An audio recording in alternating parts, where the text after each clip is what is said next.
Wine is a mocker, beer is a brawler, and whoever staggers because of them is not wise. Proverbs 21.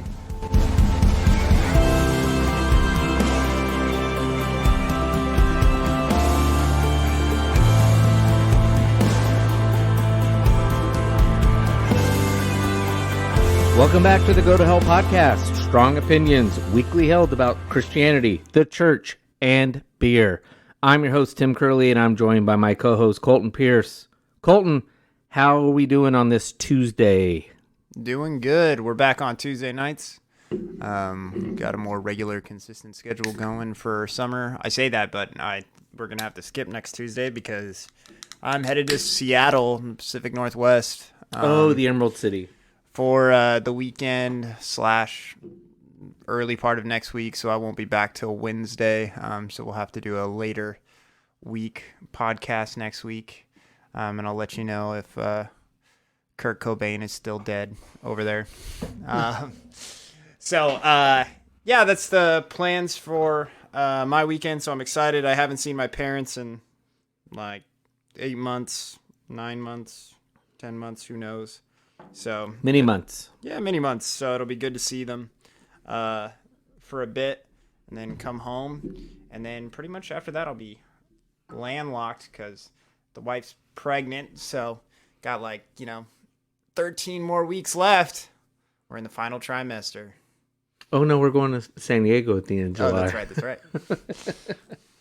Priorities. This smells really good. It does. How are amazing. you doing, Tim? I'm doing really well. Distracted. Doing really well myself. Had a good Father's Day. Got a electronic, same thing, electronic humidor. Ooh. Fills 100. It's right here, over here, off to the side. Sitting off into the nice and secluded. Keeps both temperature and humidity. Wow. I have three humidors, 2 standard boxes, and then one kind of big one with a glass cover. They do fairly well, and I smoke. When I smoke them, they take a nice proper time to smoke, but they're still a little crunchy, or rock hard, which some people actually like. I don't. I like it where they're really spongy. So. Anyway, I'd been keeping an eye on this thing, and it was on sale for a good price over the weekend on Amazon. So my wife said, yep, get it for your Father's Day gift. So pulled the trigger, came in today.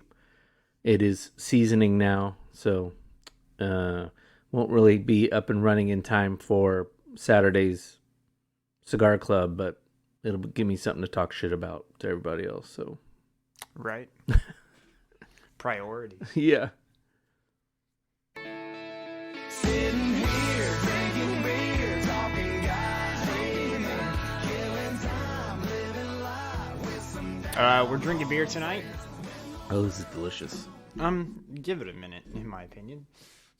This is the from Karl Strauss Brewing Company and the Green Cheek Beer Company. It's called the Squawk Box IPA. It's got a really tasty flavor at the front end, but then, golly, does it bitter hold through for a lot longer? It is bitter on the back, but I like it. It's good, though.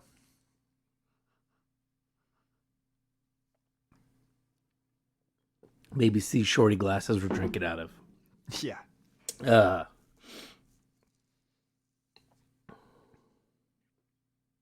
Yeah, no, that's tasty. Yeah. Well done, Karl Strauss. Yes. We have a brewery in our area that used to be one of the head brewers for Karl Strauss. Yeah, they're one of the big breweries down in San Diego. We get some of their beer up here sometimes. Clown Shoes, I think. No, Clown Shoes is somebody else. Boat Shoes is, I think, the one we get. Maybe one or two other ones. Clown Shoes is another brewery. Anyway, good stuff. I have not been to the location in San Diego, or I think they have multiple locations in San Diego, but I've been to the one in Anaheim, across the street from Anaheim Stadium, Angel Stadium, and it's a nice location. pretty good food. Close to Disneyland. That's when we went. We got there the night before going to Disneyland, and it was nearby our hotel. So everybody was doing Disneyland. Papa got to pick out the brewery he wanted to go to. All right. Any hot topics or cleanups? I mentioned something at church on Sunday. I don't remember what the heck I said I wanted to mention. So I don't remember either. What are you listening to this week? what am I listening to this week? I've been listening to U2. Nice. As a result of our podcast from a couple weeks ago. I've been listening to them quite a bit. Listening to more of the albums that I don't normally go to. Zooropa is not one of my favorites, but you mentioned on the podcast a song you liked from it, so I was listening to Zooropa quite a bit. And then if you go on Spotify and Apple, they've got one of the nice things I like about the digital music is it's allowing artists to re-release their albums with are like 4 discs kind of sets. And so I know when we were doing our podcast, you'd mentioned Bad Live being on Joshua Tree, and I was adamant it was not. No, I said it was on 40 Live, and you said no, I said that it was on Rattle and Hum Live. That's on right. Joshua Tree, but it was on but it was Wide Awake in America. Wide Awake in America. There is though a live version on a special album of Joshua Tree, and it was recorded in '87 in Chicago. It's pretty good. It's not as good as the Wide Awake in America version, but they do have a version of 40 also on that quote-unquote box set that's amazing. It's live. It goes on for like 7 minutes. Bono starts singing Hallelujah a bunch of times, crowd singing with him. He walks off stage, the crowd keeps singing, and then Larry Mullen Jr. comes out and starts playing the drums a little bit more to keep the crowd going as they're singing, and then the song ends. But anyway, just listening to that, and then not anything in particular, but our mutual friend Eric did a wedding a month ago, and had a pretty cool playlist for the music for the dinner time. And he shared me that list, and it's just a nice eclectic list of, I don't even know what kind of music you call it. It's a lot of new country, and I don't know what the other kind of, it's got like Nathaniel Rateliff and Zach Bryan, and anyway, it's really good. Nice. How about you? Yeah, just Bob Dylan. No more Bob Dylan. I said it was gonna happen. I was like, I had heard that song, and I was like, oh, I'm gonna go on a Bob Dylan kick this week, and that's what I've been doing. Just listening to Bob Dylan, enjoying it. Yeah, good stuff. So that's mainly it. Who knows what I'll be listening to when I come back from Seattle, though. So a lot of grunge. a lot of sound, some Soundgarden. Soundgarden. Yeah. Pearl Jam, Alice in Chains, Nirvana. Who else? Jimi Hendrix, maybe. Who knows? Oh, Jimi Hendrix. Who's another one? Mother Love Bone. A lot of great musicians from Seattle. All right. So this week's topic is consumerism and the church. It's based on a sermon our pastor Forrest Jenin did, 6 weeks ago, probably sometime this year. Sometime. Really good sermon talking about how consumerism is the new religion of the United States, and in fact of the Western world. You could argue of the entire world now, with how pervasive American culture has become worldwide, even as I can attest in the slums of Nairobi, Kenya. Although they're too poor to worry about consumerism, but they're buying our t-shirts and drinking our soda and all that kind of thing. So yeah, how consumerism is the new religion and how consumerism has seeped into the church and warped the church quite a bit. And so we're going to deal with that topic tonight and flesh it out a little bit more than what he was able to do in 25 minutes. Yeah. So it's based on It's funny that you think Forrest takes 25 minutes only. Is it longer than that? It's 40 minutes every week. Really? Yeah. Oh, it doesn't seem like it. Yeah, it's 40. I was like, I usually take a look back at the clock and then it's around 40 minutes a week. They'd probably say it's like 36, 38 every week. It's probably. Oh, good for him. Doesn't seem like it. I know, that's why I said it's funny. Okay, so Because some of you have pastors that go on for hours. yeah. Sometimes more is not better, and sometimes less is not more. There is a fine balance. Okay, so he was not specific on the article he was using or had been the germ for his sermon that day, but he said it was a recent article. So as best I could figure, I found the article. It appeared on Carey Nieuwhof's website. Carey Nieuwhof is what would you call him? He's a Christian. He's kind of like a Christian. Oh boy. He's not a thought leader. Maybe. He deals in a lot of training, I think training with pastors and stuff like that. He has a podcast. Anyway, Carey Nieuwhof.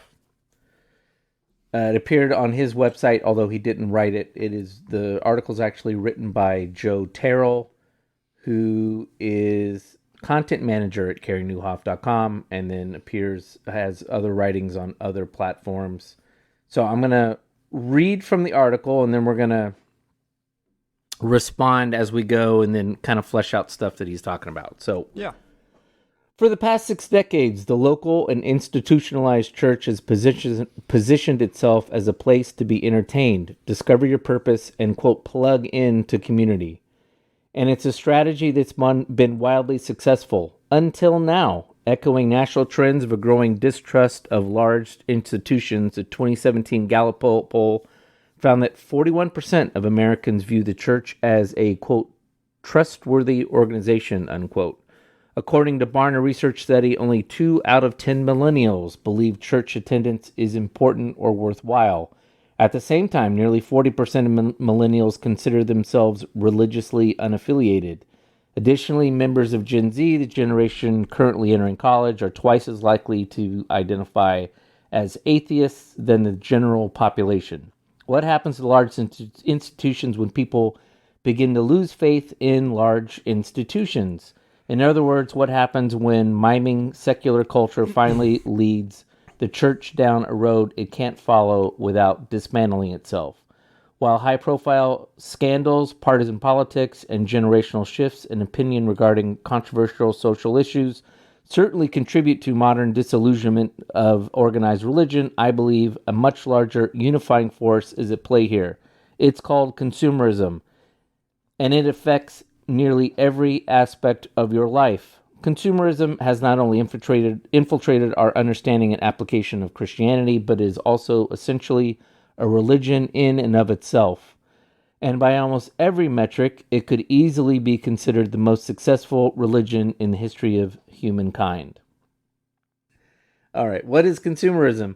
Consumerism is a cultural ethic born out of the advent of mass production and further cemented by the advertising boom of the 50s and 60s. Consumerism hinges on the belief that if we only bought what we needed, our economy would collapse. I'm going to stop right there. Just think of George W. Bush the day after 9/11 saying, we're going to go to war, but everybody continue to go out and buy crap. Therefore, the goal of consumerism is to create artificial demands for goods and services you don't really need and probably didn't even know existed. Consumerism is so much more than an advertising strategy. It's a worldview that fundamentally alters the way we approach our bodies, our relationships, our mental health, and our religion.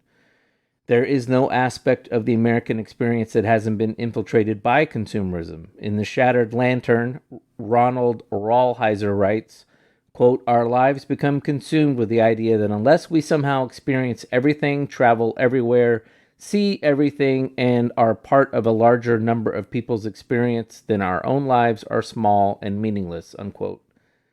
It's an economic system that thrives on your lack of self-control and preys on your insecurities. We give magazines, home makeover TV shows, and social media accounts permission to sow discontent in our personal lives and shape our desires for something better. From diamond engagement rings to home ownership, we've been led to believe that bigger is better by corporations and financial institutions that profit from that very belief. Our religious and national holidays have become excuses to shop. Products like cars and smartphones are purposely designed to make you yearn for the newer model. One of the fastest growing real estate markets in the U.S. is storage containers, so we can fill them up with stuff we can't fit into our two big houses. We are taught through an endless barrage of advertising that love is best expressed through the exchange of expensive gifts, and purpose can be attained by a trip abroad. The consumer culture has slyly commodified conversations about happiness, contentment, mindfulness, and empowerment into conversations about individualism and materialism under the banner of pursuing an authentic life.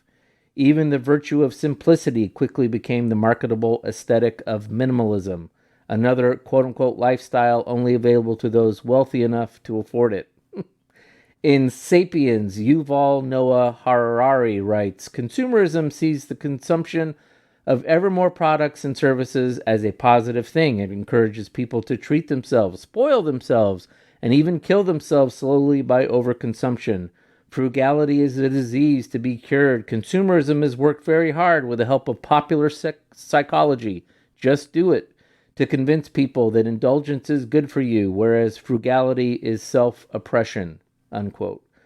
Consumerism absorbs, modifies, and commodifies pre-existing belief systems and ideologies, and Christianity is not immune.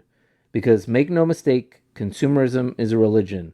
Our temples, our malls, and digital storefronts, our altars, our checkout counters, and online baskets, our priests are advertising agencies, our sacrifices are the dollars in our checking account, and God is our unmet desires. I'll stop there.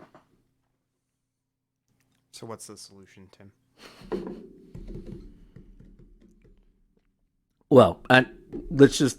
Nope, I don't think nope, you're wrong. It's to transcend. We become Henry David Thoreau. We go live out in the middle of the woods. He said, "I went to the woods because I wished to live deliberately, to front only the essential facts of life, and to see if I could not learn what it had to teach, and not when I came to die, discover that I had not lived." Wow, Colton came with Thoreau. It was like loaded up. Never preps like this. Yeah, so, I mean, I think what's good is if you zoned out through any of that consumerism, it's a part of your life. And I mean, like, we've talked about it a couple of times on the show already, where we've talked about in previous episodes, you know, how it's affecting our worship ministry, how it's affecting church on a Sunday morning. Those are all huge aspects, but also understanding that this is something that is playing a part in your life, and it's something that you are participating in on a regular basis. Kind of something to be leery about, and that consumerism is really just... and where it was birthed at was from this push for you to buy things that you didn't necessarily need. And we do this on a regular basis. And is it wrong? I don't know, right? Is it Christian? I don't know. Tim's looking at his humidor right now. No, I mean, it's just one of those things where it's like... Yeah, we're sitting in a room with a new electronic humidor, and I don't know, like 50 bottles of whiskey and bourbon over there, right behind your shoulder. So But that's because they didn't know that it was. For anybody that's listening to this, you just didn't know until now that it was a necessity. Like you just thought to yourself that it wasn't, but it's a necessity. It was needed. And so that's the question: is it wrong? No. Like there's aspects of it that are good, that are fine. I don't know if good is the term. And they bring joy and happiness in spurts. But ultimately, like, is that what you are gaining your life from? So, and it's a lot more obvious. So, I mean, if I was to talk with Tim and we were to have a discussion about, what is happiness? What does it look like?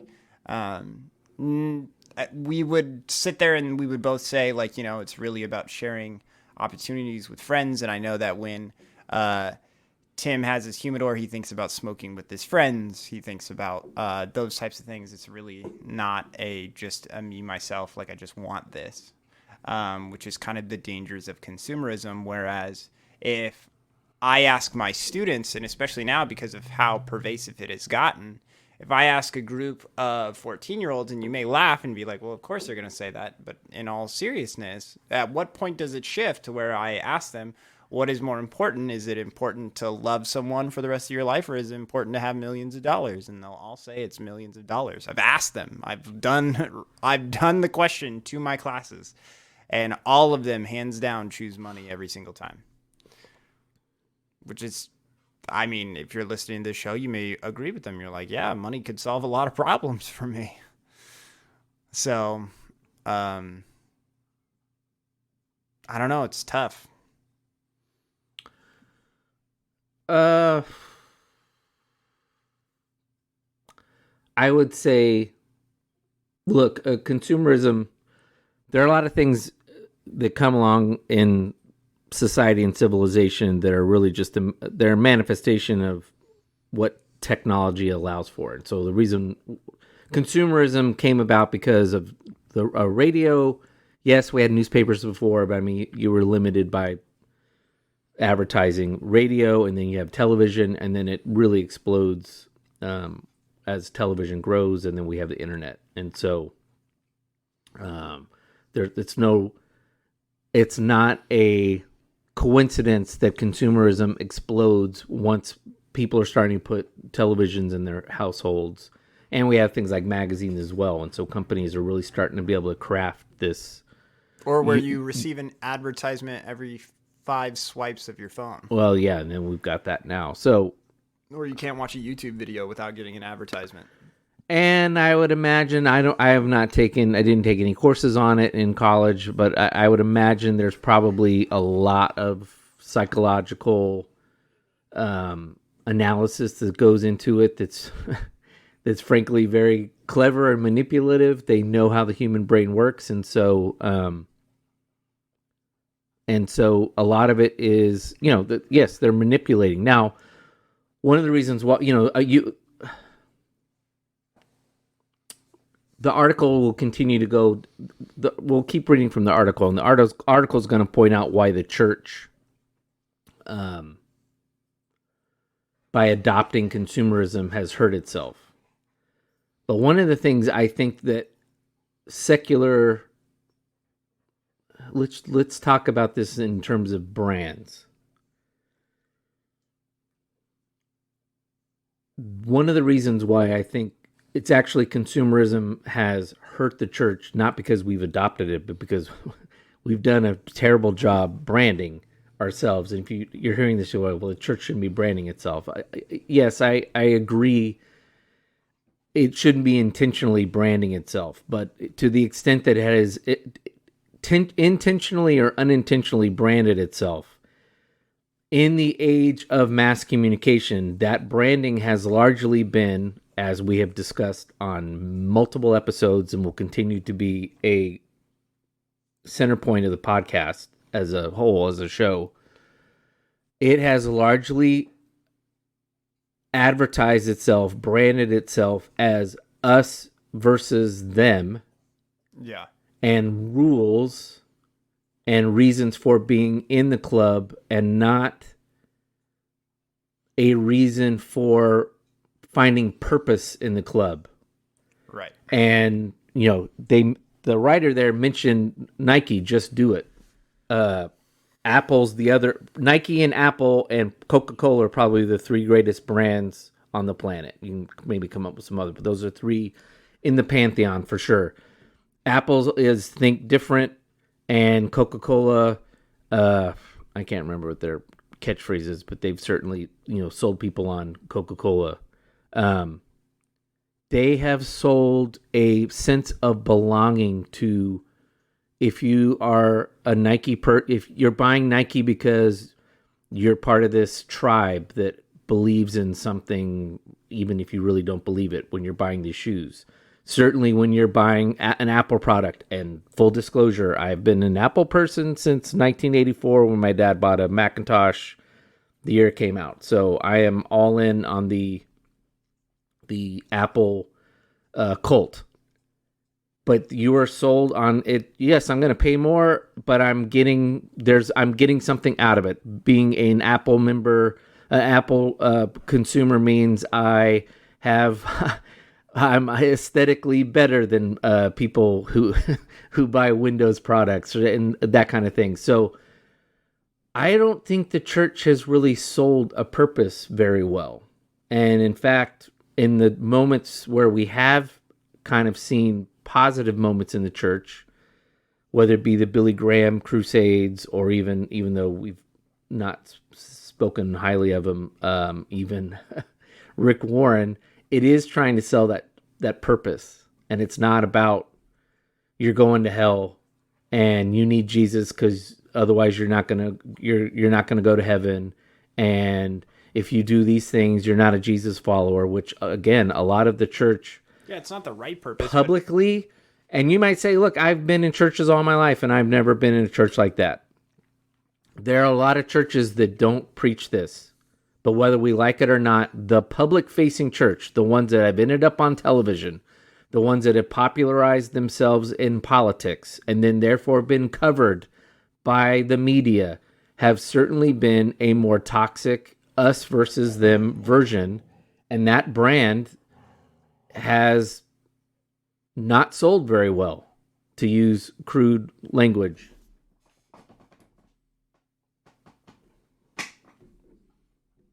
Or, I mean, even, like, it also comes from the ignorance of people that don't really understand. Because, like I said, those people could have walked into a church that was loving and caring or whatever, but they felt judged or misguided in there. And I don't want to discount their feelings, but they gave it one try, and then they were like, okay, these people are, Sure. anti me and anti what it is that I have going on for me. And so that becomes difficult for them in the future, and to which they then spread that message of negativity about the image of church. And a lot of people that are growing up in churches, when we talk about the millennials, as it said, they didn't grow up having positive experiences in church. You're going to find that, honestly, a lot of Gen Xers and a lot of boomers didn't really have a positive experience in church, but it's what their parents did, and so they feel some sort of civic duty to do it, almost like voting is the idea. But millennials are kind of people that are like, we don't really care about that. And then it's even going to be different for the Gen Zers.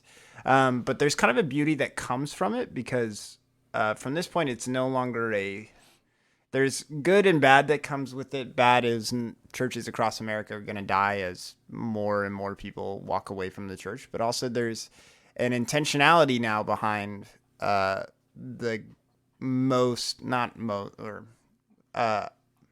lot of the people that now participate in church.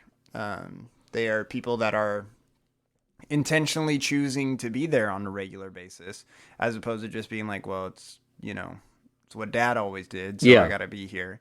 And so there's hope. Like, I don't want to sit there and be like, it's all dreary and dark skies ahead. Like, there's good things that are going to come from it, but just in this stage where we're at, there is this negative image, and a lot of people that have experienced church, they either have a negative idea about it. Most people have a negative idea about school, right? Like, these are things where it's like they were forced to go to this thing.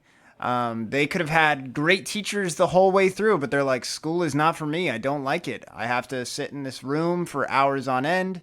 And for some of you, that is how you feel about church. I know plenty of people that go to church every Sunday, but what do? They stand outside for the entire time. They don't go in and participate in the music or the listening to the sermon or anything like that. They just stand outside, and that's all that they want to do when they go to church. And that's what we're talking about with church as far as like a Sunday service type thing. So, I mean, these are all and it's like, so is that person any better than the person that stays at home? Well, let's get to that. All right, let's I'm going to read how we got here. At the same time, color TVs were making their way into the living room in America, and entertainment industry was experiencing its heyday. Some of the most iconic films and brands were born out of this era. This is the 1970s. Right. How could a stuffy church service possibly compete with Star Wars, the Rolling Stones, televised sports, and the bloom of New Age spirituality? However, a few innovative pastors began to experiment with new ways of doing church. Instead of shying away from cultural expectations, these ministries leaned in and began crafting a church experience with something to offer everyone. In How Church Became Cruise Ships, Sky Jethani writes, the logic was simple. If the baby boomers did not feel the need to connect with God, then perhaps another felt need would draw them into church. The need for community or entertainment or help with their children and marriages. While they consumed the upbeat music, support groups, dramas, and therapeutic sermons, the hope was that they would find God as well. Evangelical churches began orienting their Sunday morning services around worship experiences with an emphasis on production. In the 1990s, the emphasis shifted, offering programs, art, services that mimicked the secular culture but offered, quote, a Christian twist. New churches stripped religious iconography from their exteriors and interiors and gravitated toward an architectural style that blended the aesthetics of a mall, community college campus, and movie theater. Church could be anything as long as it wasn't boring, and this cycle began to perpetuate itself. The growth and direction of the modern church were fueled and influenced by money donated by the congregations, attracted by entertainment, and conditioned by consumerism. In Forgotten Ways, Pastor Alan Hirsch writes, win them with entertainment, and you have to keep them there by entertaining them. For a whole lot of reasons, this commitment seemed to get harder year after year. We end up creating a whip for our own backs. And this creates all sorts of weird problems.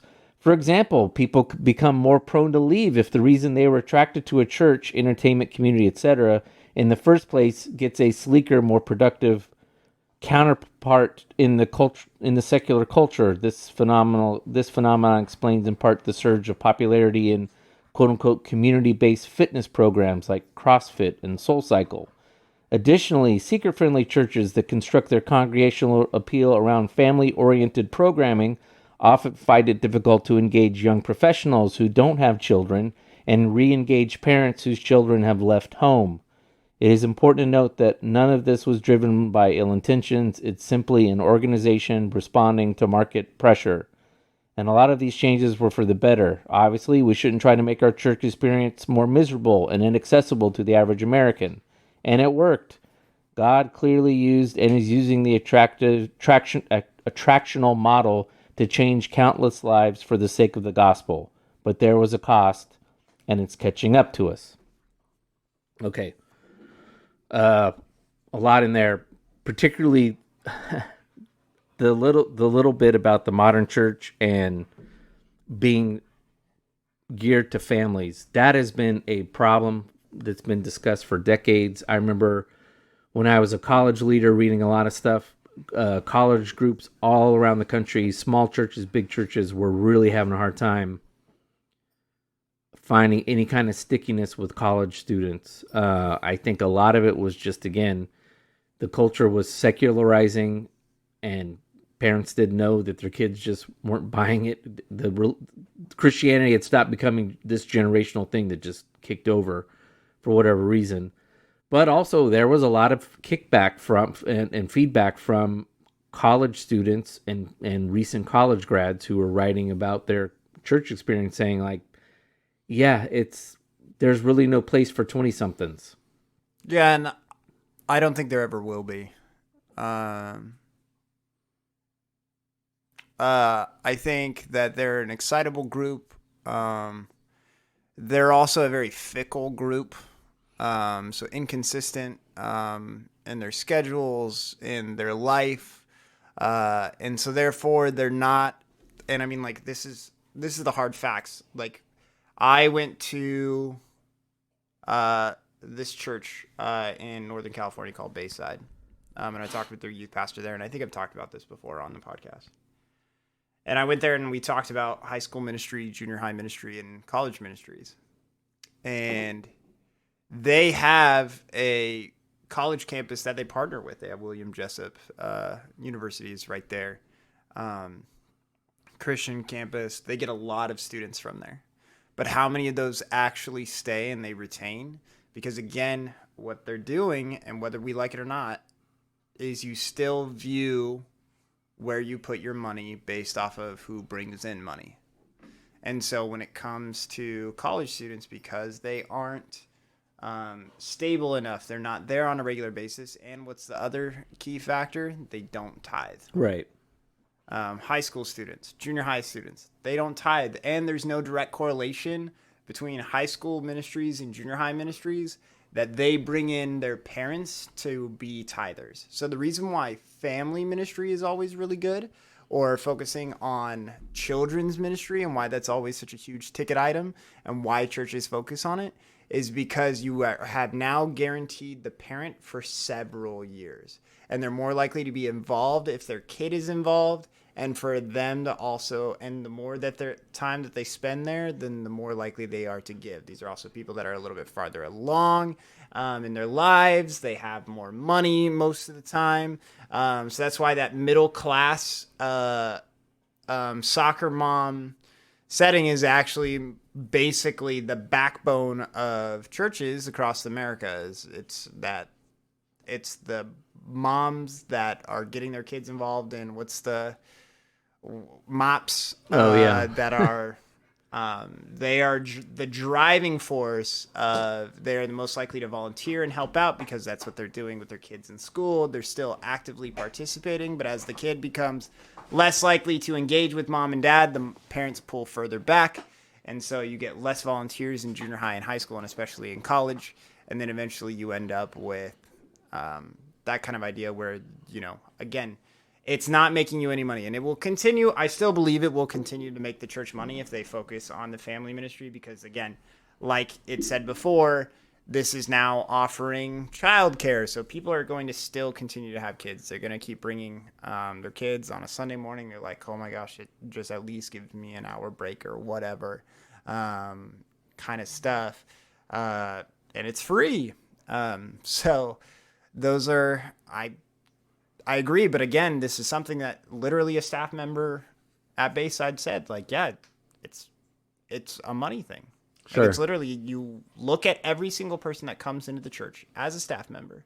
And this guy's specialty at Bayside, so he was one of their junior high directors, but he was also one that goes and fixes youth ministries across the country. So people will call Bayside and say, hey, what are we doing wrong with our youth ministry? He'll go in there, he'll look at their books, he'll go and he'll talk to their boards, and he'll be like, okay, this is what you need to do, blah, blah, blah, blah. And he's like, you literally have to view people as a dollar sign, like every single time. And so how many people are worth more dollar signs than others? And really, junior high and high school ministries, they're not worth anything. College ministries, they're not worth anything. You should not throw money at that because it's a bad return on your investment. Right.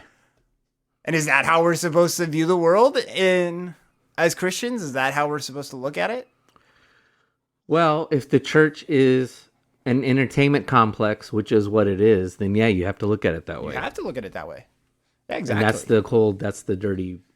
That's the rub. That's the rub. Yeah, and it is essentially an entertainment complex. Yeah.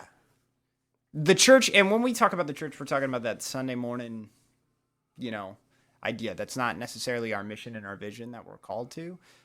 This is just if you want to. We're talking about Sunday, and then whatever your children, if you have got children, whatever ministry. children, and then whatever like small group you're involved in, if that's like on campus and that requires, and then, whatever other program things that your church might Right. do. What is your local church doing? And how is that affecting you? Is this something that we should be buying into or no? And like, again, I'm not trying to be skeptical in a bad way to where you're just like, well, what do we do? Like, no, thank you, Tank.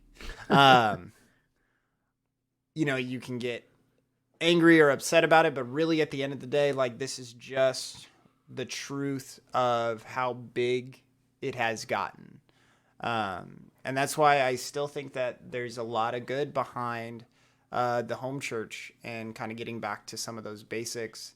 And again, this is also for those people that do believe that you need to be actively participating in a local church type setting. Right. Because again, there's some of you that may listen to this and you're like, I don't really feel like I need to actually go to church or go participate in this. And we've talked about that before on this show, that there is good that comes from being a participant and contributing to a community. But also, that being said, I don't necessarily always believe that it's a really large church setting that you need to be an active participant in. Like I said, the home church is really nice. If you've got you and a couple of friends that are able to meet and actually have a genuine conversation about that kind of stuff, and you guys plan it out or whatever you do, maybe like a little acoustic guitar setting, or maybe you do no music at all, whatever, and you just meet for like an hour a week, you maybe have dinner or breakfast or whatever, that can count just as much and help counteract some of this idea of, the church has to be bigger than it is. But I think we should continue on a little bit before we get to that kind of stuff. Yeah, the way you were going, I think, kind of touches what there's going to say next. Okay, so the next part of the article is the high cost of consumer Christianity.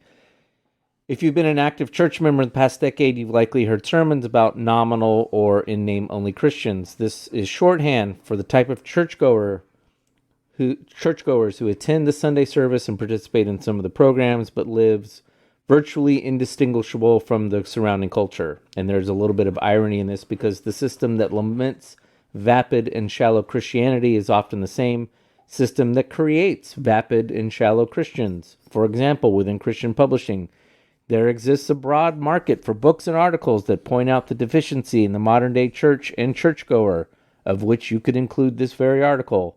In Forgotten Ways, Pastor Alan Hirsch writes, whether we choose it or not, almost all expressions of church in the West are implicitly vulnerable to non-discipleship, professionalized ministry, spiritual passivity, and consumerism. The problem is rooted in the profoundly non-missional assumptions of the system itself. It's fast food Christianity. It may get the job done, but just like fast food, a steady diet of it will result in sluggish, unhealthy, and euphoria-addicted Christians. Instead of the church becoming a place where the people of God are equipped for works of service, showing up to church becomes an end unto itself. And instead of becoming a launch pad into the world, Christianity becomes a belief system that insulates us from the world. Consumerism trains our brains to treat products and experiences as disposable, and a church environment designed for consumption is no different. In the Jesus Way, theologian Eugene Peterson writes, if there are a nation of consumers, obviously the quickest and most effective way to get them into our congregations is to identify what they want and offer it to them, satisfy their fantasies, promise them the moon, recast the gospel in consumer terms, entertainment, satisfaction, excitement, adventure, problem solving, whatever. This is not the way in which we become less and Jesus becomes more. This is not the way in which our sacrificed lives become available to others in justice and service. Consumer Christianity has placed our needs and desires at the center of God's universe. And I'm not talking about the easy punching bag of the prosperity gospel. It's far more subtle than you might expect in With Reimagining the Way You Relate to God, Pastor Sky Jathani writes, religion is a means to an end, a more spiritual method of achieving our desires, whether they are the products of advertising or of nobler sources. Those who relate to God as the Almighty Provider hold a decidedly one-dimensional view, understanding of Him. God gives and we receive. Through consumer Christianity, the value of God in our lives becomes predicted on how well He fulfills our needs, whether that's a better place, a better marriage, our emotional well-being, a meaningful life, or an enthralling worship experience. Our view of God becomes something one study referred to as a combination of divine butler and cosmic therapist. Perhaps even more troubling, a recent article from Christianity Today explored the sobering reality that the worship music industry has the ability to shape our view of God based solely on the financial success of songs and artists. In the end, consumer Christianity becomes a self-serving religion where the weekly highlight is a short concert and lecture on a Sunday morning. It's a recipe for spiritual disillusionment and a formula for shallow faith. I was fighting off a vicious dog there for a while, so you're going to have to recap for me. All right, before we recap what that last bit was, beer number 2. Beer. I don't remember what it's called. It's in fine print on It's from Seek Beer Company, which never heard of. And yes, they really highlight the brewery, but the name of the beer is Elusive Outsider Hazy IPA. With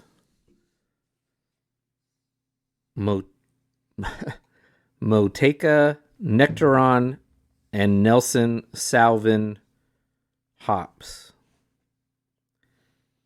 It is Seek Beer Company, San Diego, California.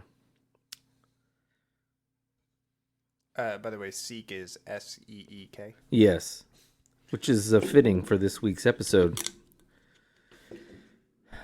Shout out to all you seeker churches. I just think it's funny that we continue to sit there and talk about how we go to an Anabaptist church and they're like, oh, yeah, no shit, these guys are going to do a broadcast on anti-consumerism. They're going to be like, yeah, they really are thinking like Thoreau over there. Well, during the sermon that our pastor gave on this, he was very clear. They spend an immense amount of time gathering. We heard a participant. Yeah, they spend an immense amount of time gathering data on what works and what doesn't work. Now, what he said was, we don't let those numbers drive what we're doing. They just inform us where problems are.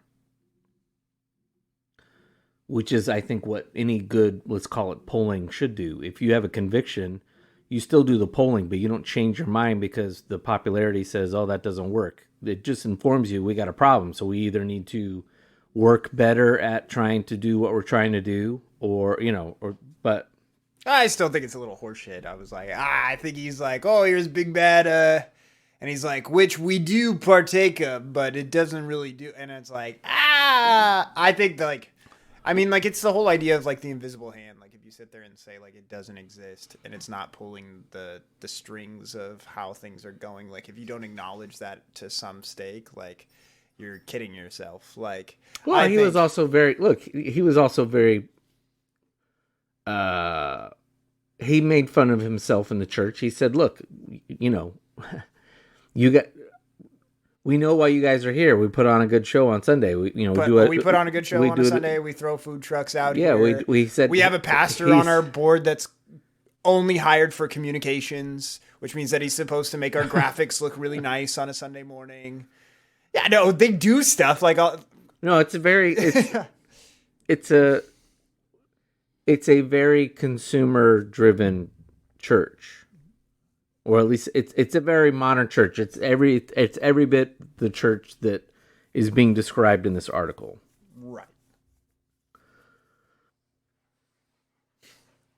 So this in this last bit of the article, I think what he's trying to point out is once you adopt that mindset, then your sermons start becoming what people want to hear, and and it's church becomes a transactional thing. And at our church, certainly it's transactional, and that you show up at least once a month, food trucks are going to be there. So if you don't really want to go, well, at least I get a decent meal out of it from a nice food truck. But one of the things you and I enjoy about our pastor is that he won't sit there and tell people what they want to hear. Yeah. In fact, all too often he seems to relish in telling people, I don't care what you think. I mean, he doesn't say don't leave. He's very adamant. We want you to be here, even if you don't agree with what is being presented at the pulpit. That's what we think is that's one of the strengths of our church. But he won't pull punches on what he thinks on key things about the Bible and challenging people as to what their faith journey should be, how they walk through life with their faith.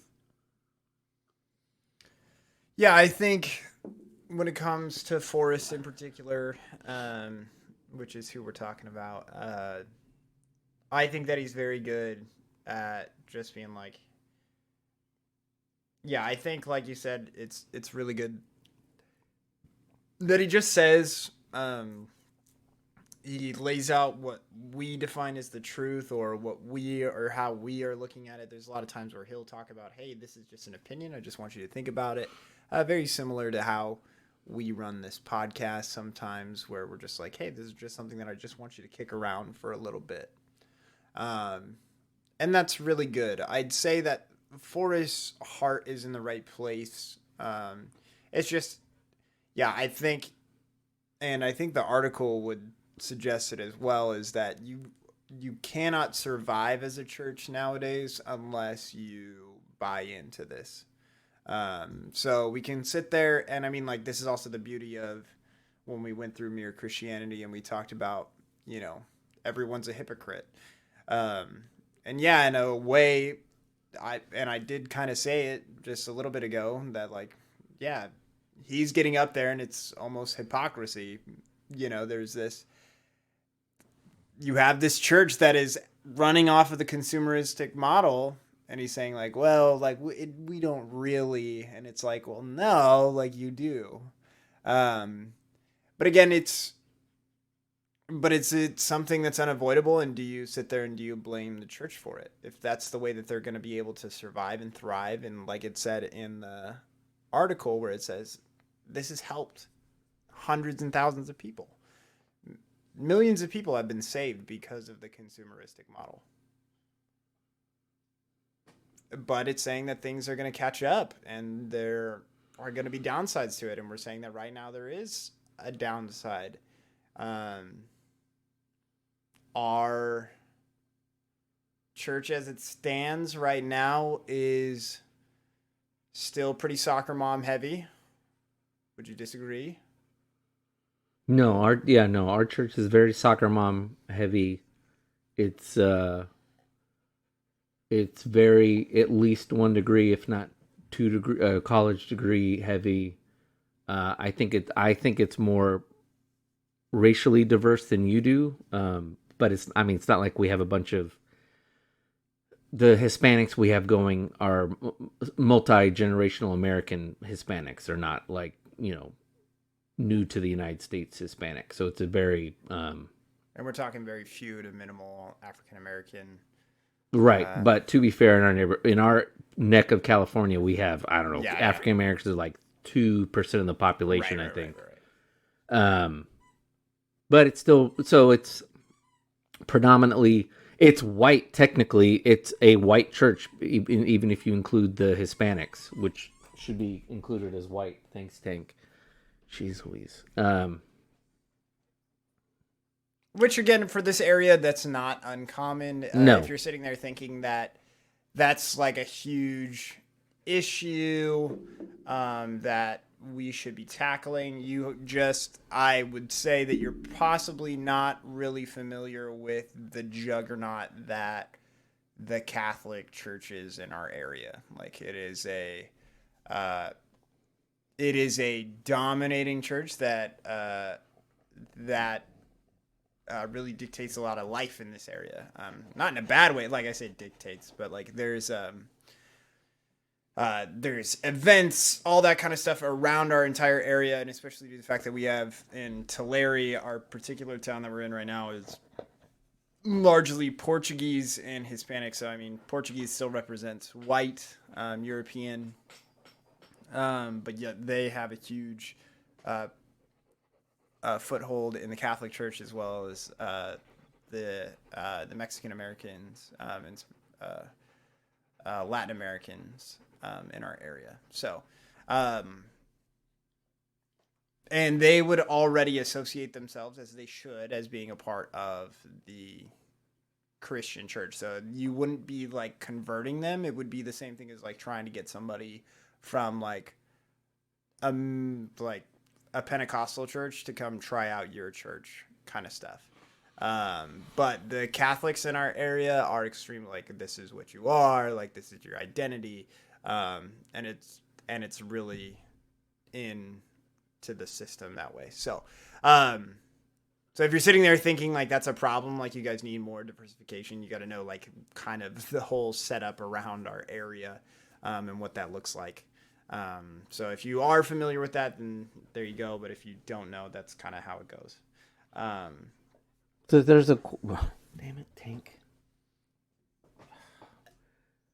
There's a quote I want to hone in on that I think gets to a good discussion point. It's Alan Hirsch writing in his book Forgotten Ways. Whether we choose it or not, almost all expressions of church in the West are implicitly vulnerable to non-discipleship, professionalized ministry, which I think there's non-discipleship because of professionalized ministry, spiritual passivity, and consumerism. The problem is rooted in the profoundly non-missional assumptions of the system itself. So, I think one of the reasons why we do have this more passive, non-discipleship situation infecting the church is because we've professionalized it, and it's become something way more professionalized than it needed to be. And at the same time, we don't, and that you say, well, before Catholic Church, you had priests, and that's fine, but it was expected you would attend church on a much more regular basis. It was almost a daily basis, depending. For a lot of Catholics. Yeah. And then also there was just, I wouldn't call it discipleship that the church was engaged in for a long time, whether it be the Catholic or the Protestant church. It was more just outright coercion. So discipleship in a proper way, and this is something that I don't think even the church we go to now, as much as we enjoy it, I don't have any sense that our church is very good at discipling people. They certainly have small groups, and I'm sure within those small groups, people are getting something out of it. But I don't think our church is doing a very good job of it, and I say that because I don't say that as a knock. I don't see most churches doing a very good job of that. Yeah. And that is the reason for being in a church, really. It's not to be there on Sunday. It's to get yourself involved with somebody who's older than you are and a stronger, older, mature Christian who can help you walk you through your stage of Christianity to become, that kind of strong, mature Christian. Yeah. I don't know what's going on in small groups. That's hard for me to say. I mean, you're all probably like, well, then you don't even participate. And here's also something to be said is, when I said what I said about, Forrest getting up there and sounding like a hypocrite, and I said that, there's elements to this that just can't be ignored. there are steps that you can take to make sure that those things don't happen, or to where you are kind of fighting against the consumerism. It's baby steps at a time. But yeah, there are opportunities that our church is trying to create on a regular basis. They are constantly trying to teach and grow people. They have some Jesus classes that they offer. A lot of times with a lot of their sermon series, they offer books and literature that you could be reading to kind of further your understanding and development. It's not really just a we're going to preach, make you feel good, and then let you go home kind of thing, where we've taken care of you, you've given us your money. And this is kind of what Tim was talking about, where he's like, he doesn't just like say what you want to hear.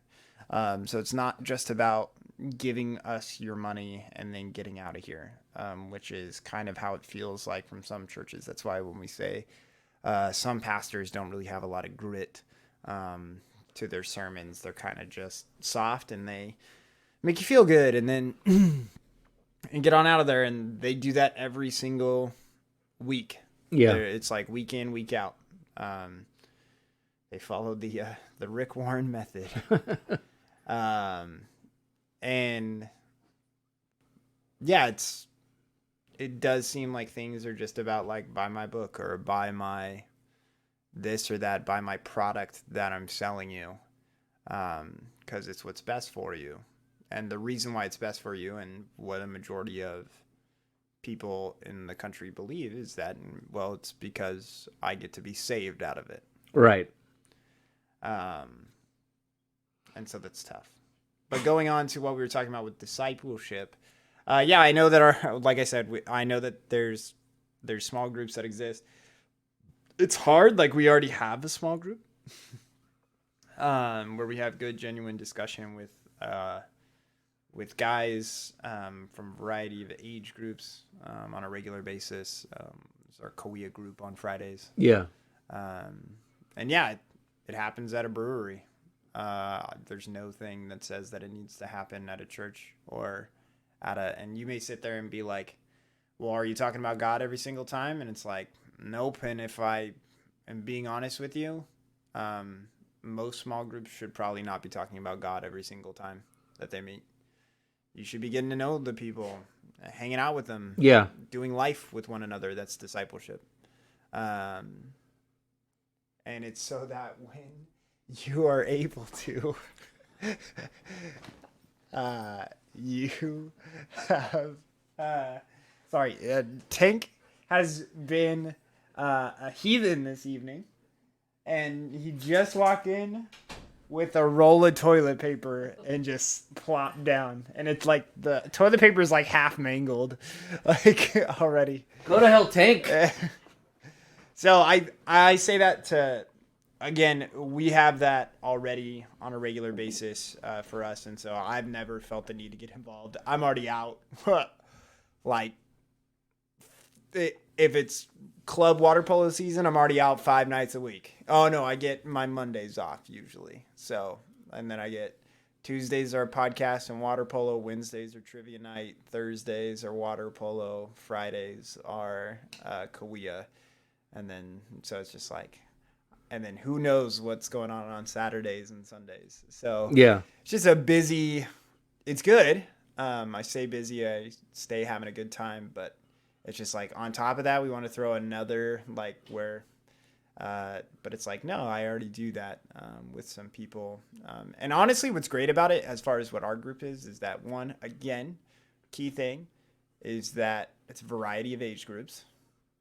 And so we have great conversation. We get to learn from each other. I feel like an active participant. I feel like people listen when I talk, just the same way that I hope that everybody feels that I listen when they speak. And I think that they have lots of wisdom to share on a regular basis, and that's really good, and it's wholesome.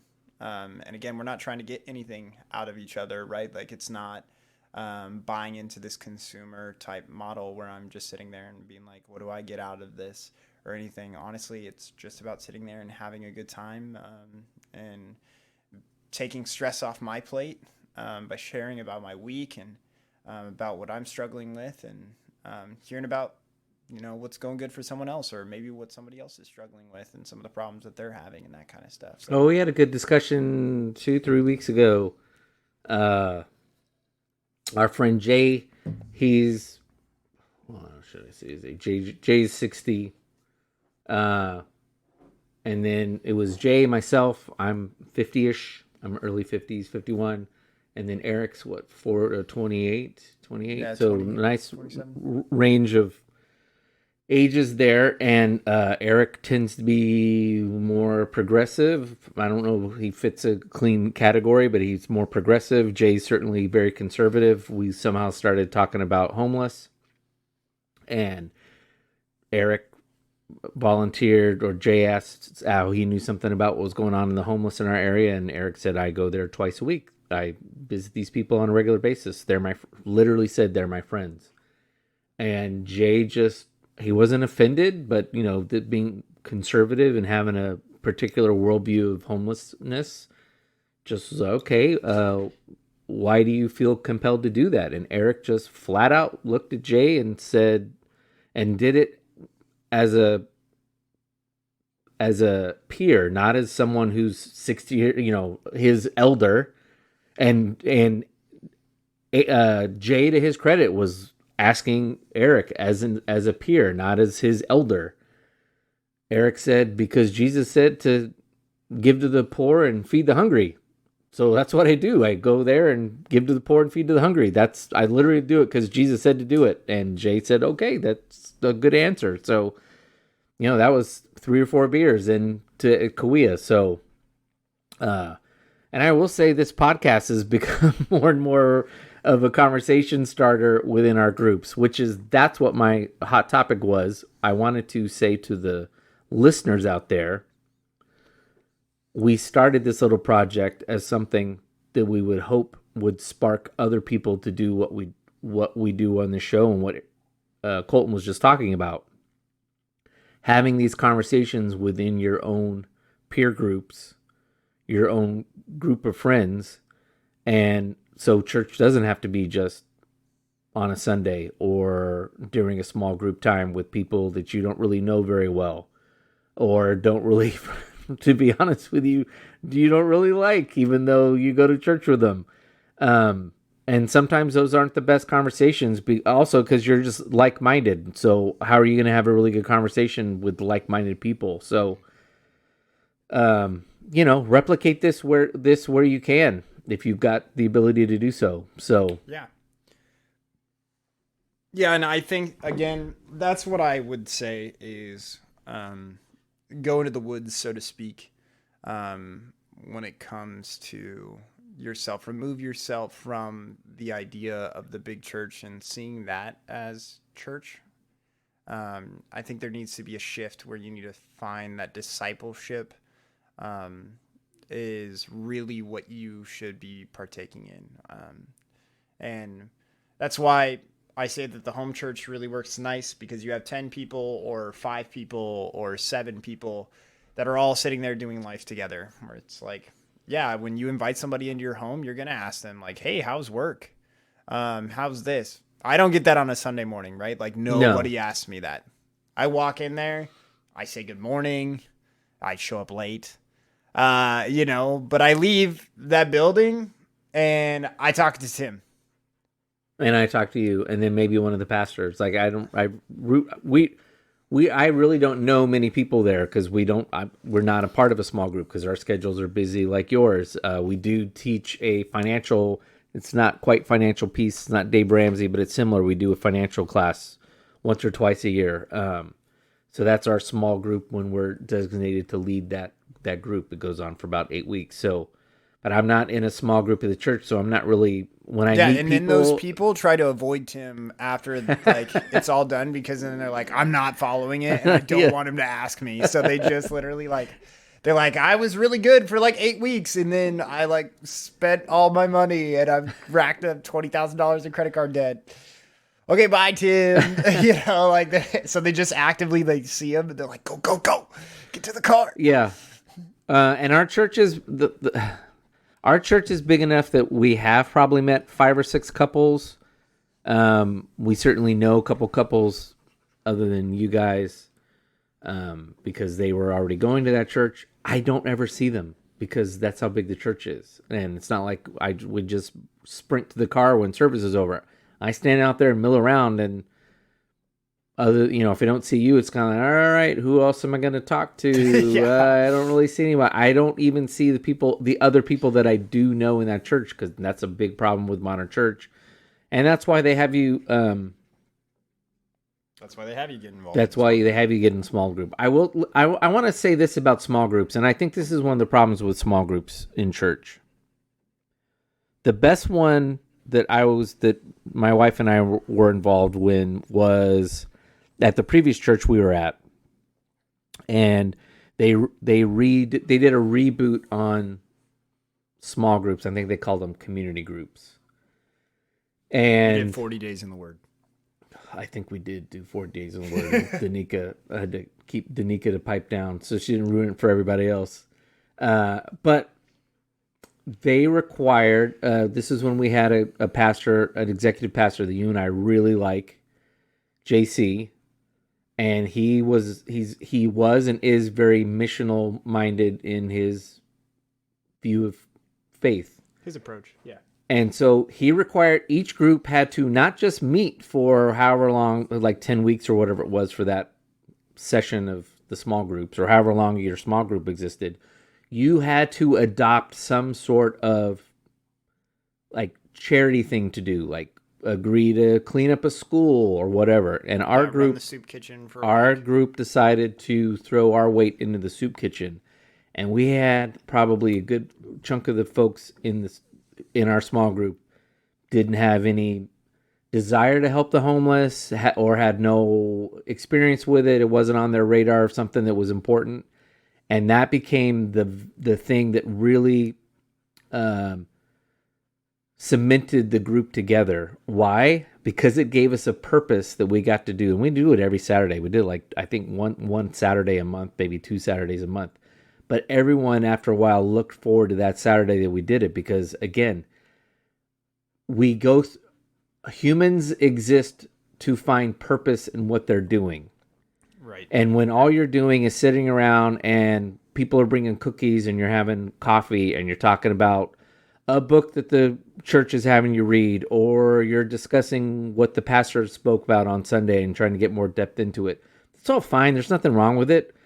But that group, ideally that group needs more purpose than just that to really become some kind of group that's going to be impactful. And that was a really good model that I think churches, and if your church does that, then that's great.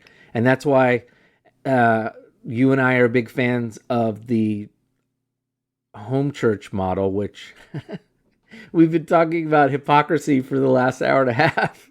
Neither one of us are in a home church, so we're hypocrites as well. We did it for a little while. We haven't done it. I think personally, I'm still of an old school mindset of, it's good to get up and go to church every Sunday. But it might be something we do again. There's people that we do know that aren't involved in church right now, and might be a catalyst for them to get involved in church, and maybe not do it every Sunday, but do it once a month. We just get together because it's not like we're going to our church every Sunday of the month either. I got a joke for when we're off mic. Okay. And that's, that to kind of start wrapping this whole thing up. Look, being a Christian is always in a state of tension. And yes, you can be Amish and decide not to at all engage in consumerism and just live off the grid, or be a crazy prepper. That doesn't help anybody. And all you're now doing is removing yourself from the world. And Jesus does not want us to be we're not to be of the world, but we are supposed to be in the world. Because the world isn't going to be improved and more people find out about Jesus Christ if we're not involved and we're all off the grid, just saying, I'm not going to be involved in consumerism. And so, yes, we have to be involved. There's some level of consumerism that we need to balance, and then also work on constantly telling ourselves, do I need that new car? Do I need that new phone? Do I need whatever? No, I don't need that. That money is better spent somewhere else. It's better for me to stay out of debt, so I'm not slave to debt. Yes, we go to churches that are infected with consumerism, but the lesson there is not to ever have everybody leave and say, we're going to start home church, and I'm going to go around and try to find a church that's not infected by it. No, the answer is actually, as a Jesus follower, to do the opposite. It's actually to throw yourself more into the situation and try to improve the situation than it is to just get upset about it and complain about it. Be more involved. Be less critical and be more affirmative of your pastor and tell him or her what you actually like. Right. And let's hear more of this, pastor. That kind of thing. But we have to exist in this tension of, I think hypocrisy is not the right word. It's just, the world's broken, and that includes the church. And unfortunately, the church itself is not some perfect thing. No. And we have to continue to balance out our imperfections and the church's imperfections in this world, while at the same time, I think at some point, trying to make church different than what the world is. And I do think in somewhere in there, in that consumerism argument, the problem with the church, it seemed like a good proposition to make the church more like the culture. And I think at some point that became counterproductive. And at some point, probably a future generation, not even my generation or Colton's generation, is going to figure out what that new equilibrium is of what authentic Christianity is in this new digital world we exist in. Yeah. But we're not going to solve that problem anytime soon, because I do think as artificial intelligence in the digital world becomes more and more and more prevalent, and we're just drowning in it, people are going to be looking for actually the more spiritual, the more natural, the more authentic, where they can find it. And if the church continues to market itself in the same digital vein, and that's not to say, you can't hear podcasts or digital. That's not what I'm saying. But just trying to sound at and we'll be on AM radio next week. We'll be on a ham radio. Yeah. So, if you want to hear our podcast, send a self-addressed stamped envelope to P.O. Box. Yeah. We'll hit you with the telegram next week. You have anything else to say? No, I think we did it justice. Yeah, Tank, go to hell. Jeez. Yeah, other than Tank needing to go to hell, we hope you've enjoyed this episode of the Go to Hell podcast. Please subscribe, rate, and review so more people can find us. We are on Spotify, Amazon, Google, Apple, YouTube, etc., etc. Send your comments, questions, whatever, via those different platforms. And yes, Tank, once again, go to hell.